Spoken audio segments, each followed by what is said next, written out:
He can't. I think we have our guest on. Danny, you on here? Yes, I am. Okay, ladies and gentlemen, coming to the stage here on the Wayne Dupree Show. Friend of mine,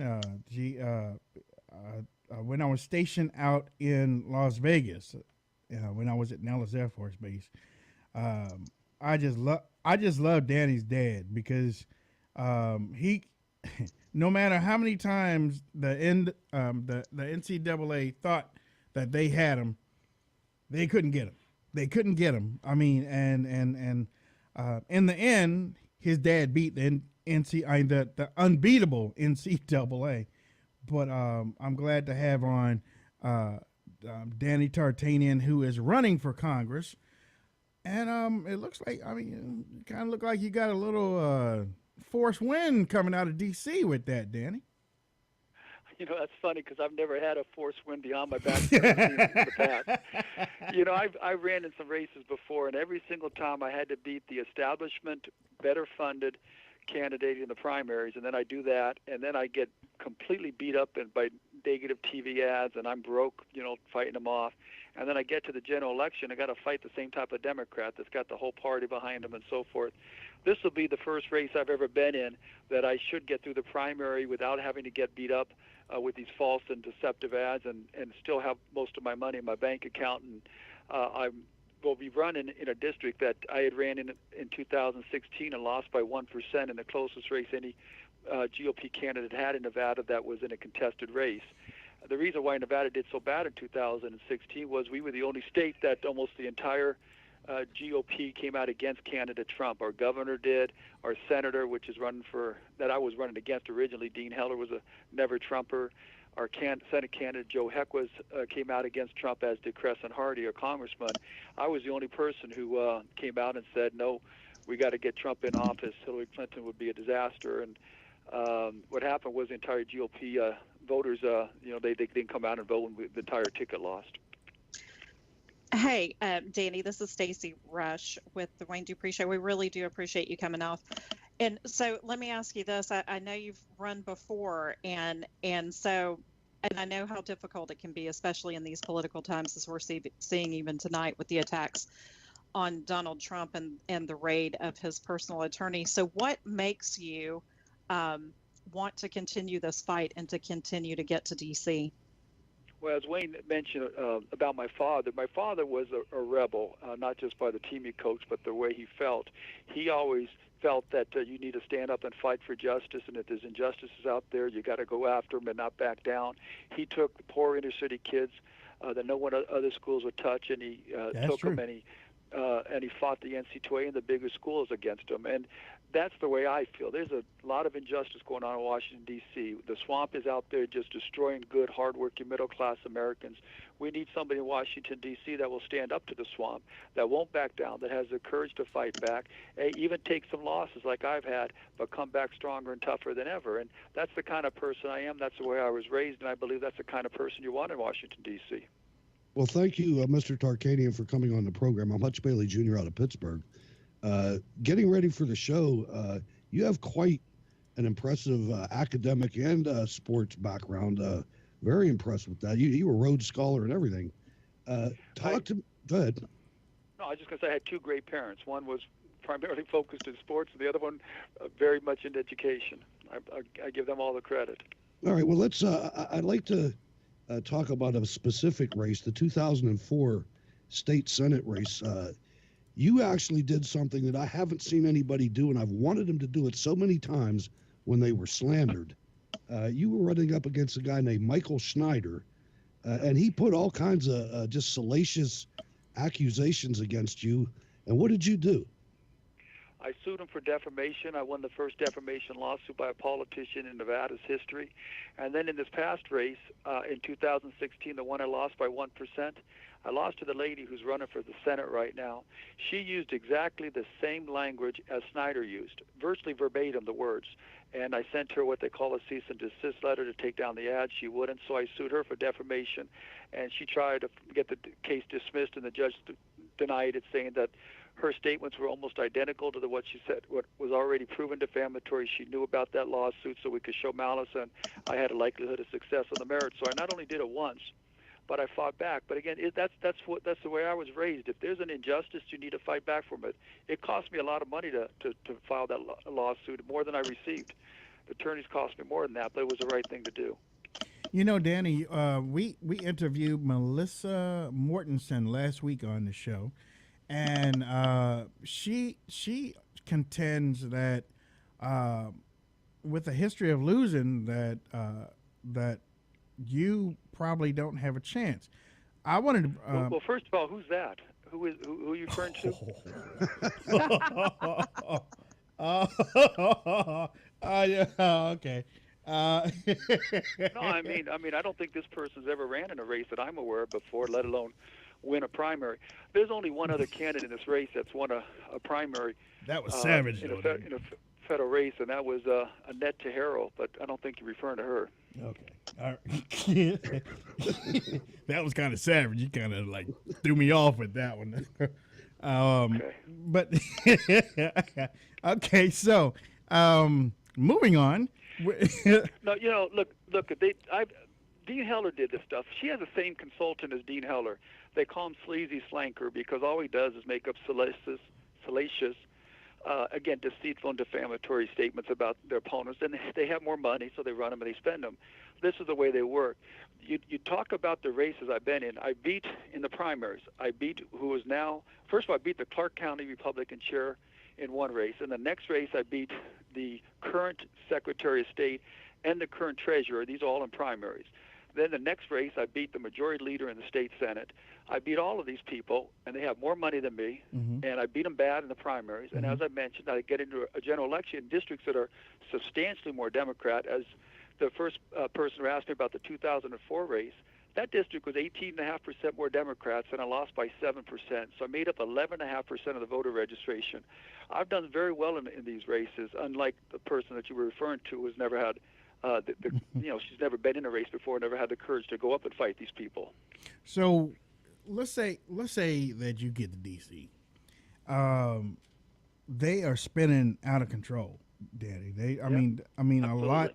a lot of MAGA supporters are angry with the overspending and that omnibus that went through. Yep. Now I understand President Trump does back you in Las Vegas, but Nevada in the congressional race. Yeah. But do you think that you would have supported the omnibus spending bill? Absolutely not. Okay. Absolutely not. First of all, I'm more aligned with the Freedom Caucus people, Jim Jordan and Mark Meadows. When I ran in 2016, they all supported me along with Senator Rand Paul. We all realize what's happening. The people that are going to get killed by this overspending, they're going to print money to pay off the debt, and when they print the money, the value of the dollar we have now is going to depreciate, and the poor people, the people that are on fixed wages, the elderly people who don't have the lifetime to build up more money are going to get killed by this. And it's an injustice what we're doing to those people, and it's not right because the people in Washington, D.C. now don't have the courage to make the tough decisions.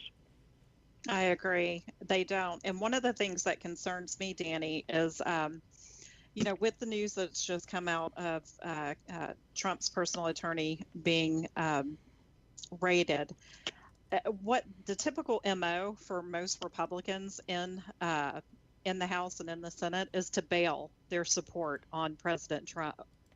So if this continues to go on, how do you see yourself in supporting Trump Go ahead. No, that's such an easy question. That's what happened in 2016 when the tape came out was a Billy Bush. Every Republican in Nevada virtually ran out and said they don't support Trump anymore. I got calls saying if you don't do it, you're going to lose your lead in every polls. If you don't do it, your political career's over. One of them said, think what you're doing to your poor wife. You got to join these people. I had all kinds of pressure on me to join them, and I wouldn't do it because it wasn't the right thing to do. Who thought they have Republican principles, right? Who thought in their right mind Hillary Clinton would be a better president than Donald Trump? Nobody did on the that came out against him in the 2016 elections. But I'm the only one that would stand there and support him through all that. So would I stand there and support him because they go after an attorney who arguably or allegedly paid this porn star some money that they're making a big deal about? Of course I would. It has nothing to do with his job performance or what he's doing. Get away from his personality and look at what his policies are doing for our country and how great our economy is and everything else. And I think I love hearing that response from you, Danny, because that's what we're missing so much of. And I feel that same way because the story seems to have taken over the news cycle when we're dealing with something very serious with Syria at the moment. So it's good to hear your support of him and your continued support that we need to look at these bigger issues and what's being accomplished by this administration and not his personality. Scott We Pruitt. have the most. Go ahead. I'm sorry. No, you go ahead. I didn't mean to cut you off. That was me. I should have let you go. I was thinking outside of something else. Scott Pruitt, most effective EPA director in my lifetime, really. Should the president support him or tell him to resign?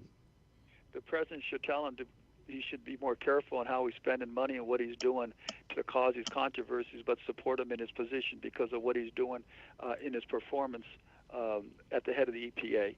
And so he should not ask him to resign, but at the same time, Pruitt should be smarter and understand that they're coming after him, and he shouldn't be doing some of the things that he's doing there that gives them fodder for this. Ladies and gentlemen, you listen to the Wayne Dupree Show. We have candidate for Congress from Nevada.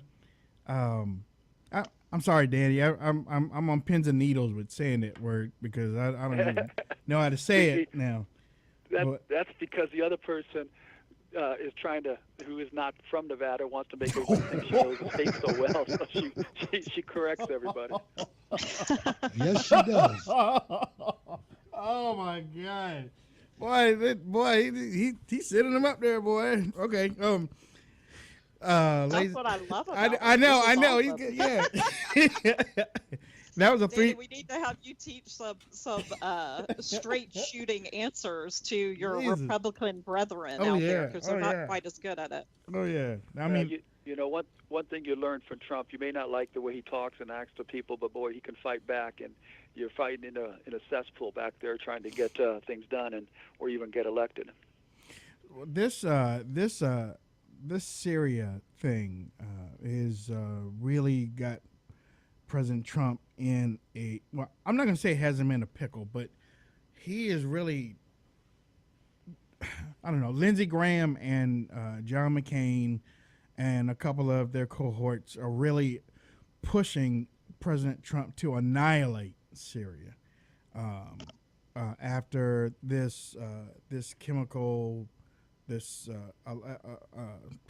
don't even know how to say it. False flag. Alleged chemical attack, or at least that's what we think, Danny. But where are you on this? Where are you on this? And what type of advice can you give President Trump if he said, "Hey, Danny, what do you think?" This, yeah, okay, all right, yeah, there we go. I don't know. I don't hold my breath for that call. But okay. You know, it's a very difficult position right now because the Russians are on those bases and with a lot of the Syrian troops.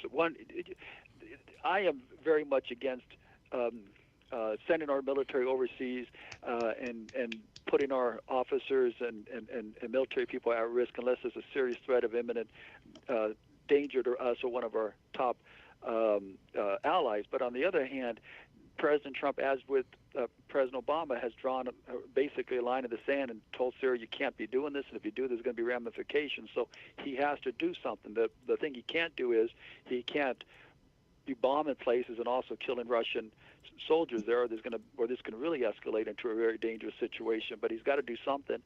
And the last time he bombed one of the bases and got some of their military planes, but it certainly wasn't significant enough to stop him again. Right. But we shouldn't be the only one dealing with this either. This should be something that the entire world is against and should be supporting us, and it isn't us unilaterally doing this.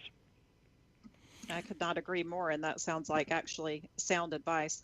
So you have your primary coming up in June. How are you looking as far as the polls are concerned, and what do you think separates you from your primary opponent and in your race in Nevada? Well, they had a poll that came out before I got into the race, and I was leading about 37%, and then the next person had 10, and then the other two had 9. My most dangerous opponent stepped out of the race. Her name was Victoria Seaman. She was running for the assembly. She was the best funded, most well known, and the most conservative. And I think when she was getting her message out, she would have been the toughest to beat. But she was friends with my family. I don't know if we still are. We're going to have coffee on Wednesday and talk for the first time since I got into the race. But without her in the race, I think it's a little bit easier. As I mentioned, the other two opponents that polled at all, their fundraising numbers, I think they were below 70,000. So that what I'm saying, and I'm not saying that because money wins all races, but when you're not very well known, it doesn't hurt. You're not very well known. People don't know your message. You got to have some type of resources to get it out. And I'm not sure if any of the other 9 people in the race have those resources to do so. You never want to take anybody lightly. We're not going to. What we've done since we've been into the race is, because I ran in the last election, I know which precincts I was strong in and which ones I was weak in. Mm-hmm. We're concentrating our phone calls on the ones we were more weak in, the ones that President Trump actually did better than I did in those precincts. We're calling those voters, we're targeting people, and we're trying to build ourselves a solid foundation. Not only that helps me get through the primary, but help solidify those votes for me in the general election that I may not have gotten in 2016. Now, Danny, Wayne and I are both veterans, so I appreciate your answer on the previous question. Our motto here at the show is real talk. So I got a tough one for you. There's no softballs here. In 2012, you received a 50% rating from the NRA. You also got your highest rating last year, or 2016, with 86%. What happened with the 50%? What do you mean 86%? I've got 100 on every one of my questionnaires that I sent in. You're looking at the 2012. What happened in 2000, and when I ran previously in 2006, I had a volunteer who went off and did something with an auto call dealing with the Brady Bunch or Brady people, right, without my knowledge on it. I found out about it from the NRA when they called me and asked me about it. The volunteer admitted that I didn't know about it. He did it with thinking it would help me, and it was without my permission. The NRA agreed with me and accepted it. They gave me a 50 in 2012 because they said that volunteer did that to me, they dropped me to an F that election. So in 2006, I had an F because of what the volunteer did. So in 2012, they got an A, and they said, oh, well, we got to combine your 2 grades, so this gives you a C. Every one of my questionnaires have been 100% accurate with what they wanted, and everything I've talked about has always been pro Second Amendment. The NAGR has endorsed me in the Senate race and has given me a maximum contribution. The NRA gave me a maximum contribution, endorsed me in 2016. This is something that they're bringing back up from 12 years ago that I had nothing to do with. No, they're not bringing it up. I just wanted to hear what you just said. It was great. I apologize. It's the Heller's people brought it up in the Senate race, and I've had to answer that throughout the Senate primary. Well, sounds like you're ready for it. That's why you come on these kind of shows. Oh yeah. So one more question before I let you go. Do you plan on having any debates, or what is up with the debates before the primary? Well, I know there's going to be one with the Southern Hills Republican Women's Club. I don't know how it's going to be, like a forum where they ask questions with all the candidates up there. It's we're doing that one for sure. I just accepted another one in front of one of the labor unions that they told me that the other opponents were going to be at, so I'm going to be there for that one too. Anytime I've been asked to appear in a debate or on a forum, I've showed up as long as the top contenders are there. So. It's not a farce. Right. I've always been there. Well, again, it's easy. Those debates are easy to talk about when you say the same thing over and over again. The people that have a tough time are the ones that are trying to figure out the right answers with the right people they're talking to. Right. So just to clear this up, so you would now have an A rating from the NRA, and they endorse you, correct? in the 2016 race, they gave me an A rating. They endorsed me and gave me a maximum contribution. The NAGR, the National Association of Gun Rights, gave me their endorsement and also a $5,000 check, which is a maximum check they can give you. You heard it, ladies and gentlemen. That was in this race, 2018. There you go. Danny, how can people reach out to you on social media and support your campaign? Yeah, we have a website, DannyTarkanian.com, and I respond back to anybody who emails me there. I believe our phone number is also on there, so if they want to talk directly with me, they can call and get the number there. As long as I have the time, and I try to do what I can very early when I get up or later after work hours to respond back to everybody, I'll do so personally. You won't get a staff member. Well, I tell you this: you have your wife is a great supporter, and I want to. She better be. You know what she's better at. She is a great people person. She talks really well. She's very intelligent, and she looks great when she's saying it. Someday she's going to be handling one of those 5 or 6 p.m. Fox News shows herself. She's so good. All right, that's awesome. I hear you talking. All right. So when is the election again? It's November. This is the first Tuesday in November, I think. No, I mean the second Tuesday. All right. Do your thing, D. Do your thing, D. Okay, so you know we're gonna have you back on. We're gonna have you back on too, and maybe next time you'll be able to take some phone calls. How's that? That would be great. I would love to. Cool. I really enjoyed being on this time. Thank you guys for having me. All right, D. Thank you, and thanks for those 3-pointers you lobbed up at the basket. They were like straight through the hoop, man. Straight through the hoop. All right. Good luck. You must have been in one of my better games. All right. Thank you. Thanks a lot, man. I'll see you later. Ladies and gentlemen, that was Danny Tarkanian. Running. He was putting them down, wasn't he? Yes, he was. He did quite well. But yeah, now I have to be fair. Now, Melissa put some down too last week. She did. So, where's she from? I can't do that. Oh gosh, Hutch, were you just trying to give Wayne a hard time? Yeah. No, I was trying to. Oh, that's right, Nevada. That's okay. We're good. Who?